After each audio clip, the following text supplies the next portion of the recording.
校讲客语，米里修共好吧。Hello， 大家好，我是徐薇老师，又到了微笑讲客话的时候了。有没有每一个人都咪咪修共好吧呢？每一年啊，元宵节各地都有很多的庆祝活动啊，像在北部中正纪念堂就会有台北灯会，吸引了好多的人到现场哦。哇，真的是都是车水马龙的景象了。我们来学元宵节怎么讲。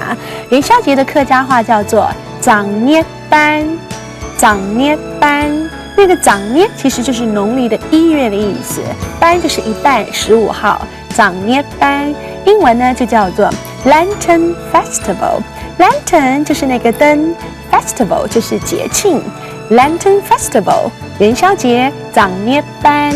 然后灯会的时候，大家都会去看花灯。看花灯怎么说呢？跟我念哦，看花灯。再来一次，看花灯。我们元宵节一起去看花灯好不好啊？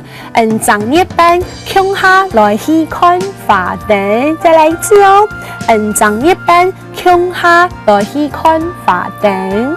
那么元宵节还有一个很重要的活动，也就是徐薇最喜欢的食血宴。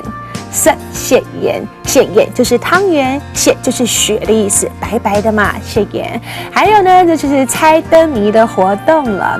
猜灯谜呢，客家话叫做团亮诶，团亮诶。我常听我爸妈在互相开玩笑说：“你终于找亮诶不爱团啊！”就是你出个谜题 riddle， 让我来 guess 猜猜看。团亮诶，猜灯谜好了。如果你团到了，你猜对了就可以拿奖品，奖品大家最喜欢的奖品，奖品。到了晚上呢，小朋友还会提着灯笼去玩。提灯笼客家话叫做宽灯笼，宽灯笼。宽这个字就是提的意思了。好了，所以元宵节它其实也是一个家里团圆的日子了。好，我们再来看这个元宵节，我们复习一下咯。好，比方说我们要看花灯，看花灯；食血宴，吃汤圆；团亮诶，就是指什么？猜灯谜；宽灯笼就是指提灯笼。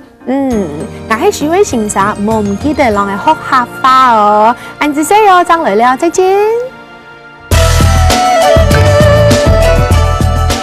行政院客家委员会策划。